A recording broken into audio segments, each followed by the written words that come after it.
Magandang umaga po. Narito na po ang magiging lagay ng panahon ngayong araw ng Lunes, December 2, 2024.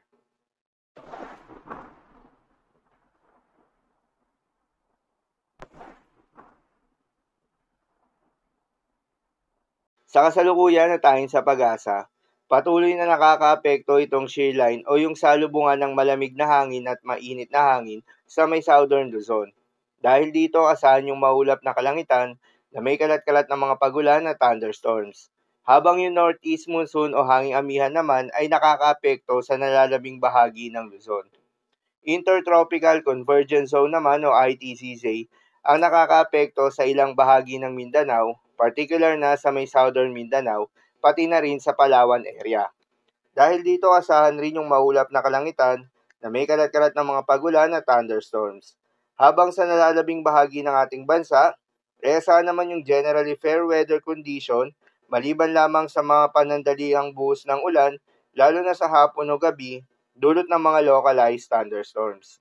Magandang balita naman dahil ayon sa pag-asa ay wala tayong binabantayan na bagyo o low pressure area sa loob o malapit sa Philippine Area of Responsibility na maring makaapekto sa ating bansa.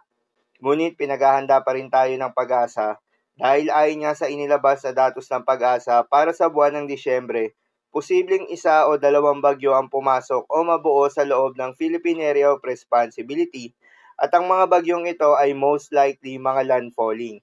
Ayon yan sa climatology track para sa buwan ng Disyembre. Unang posibleng track ay papasok ng Philippine Area of Responsibility at posibleng tahakin ng Northeastern Mindanao o Visayas area patungo sa kanluran ng Southern Luzon.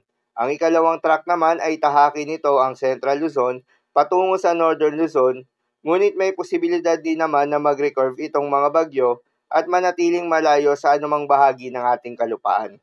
Para naman sa magiging lagay ng panahon ngayong araw ng Lunes, dahil nga sa epekto nitong shear line, asahan sa Metro Manila, Mimaropa, Calabarzon, Bicol Region, Eastern Visayas, Western Visayas, Bulacan, Negros Occidental at Cebu, ang maulap na kalangitan na may kalat-kalat na mga pagulan at isolated thunderstorms. Posible ang mga pagbaha o pagguho ng lupa dahil sa katamtaman hanggang sa kung minsan ay malakas na pagulan. Habang sa Soxargen, Zamboanga Peninsula, Davao Occidental, Basilan, Sulu, Tawi-Tawi at Palawan ay asahan naman yung maulap na kalangitan na may kalat-kalat na mga pagulan at thunderstorms.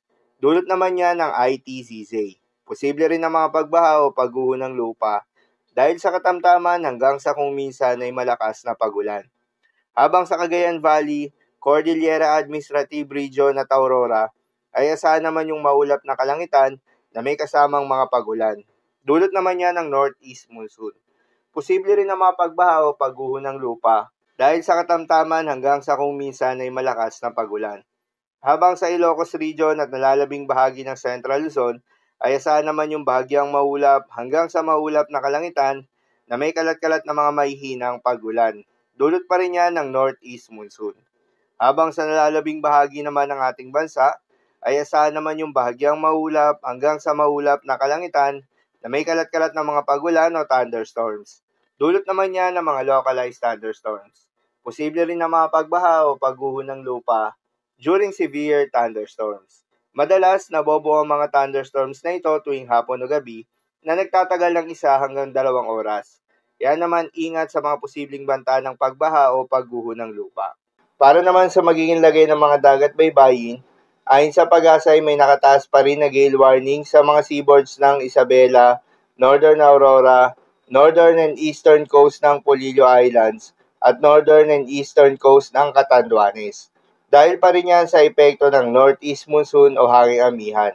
Ayon sa pag-asa ay huwag munang pumalaot yung mga kababayan nating mangingisda at yung may mga maliliit na sasakyan pandagat sa mga nasabing seaboards dahil inaasahan pa rin yung maalon hanggang sa napakaalon na karagatan.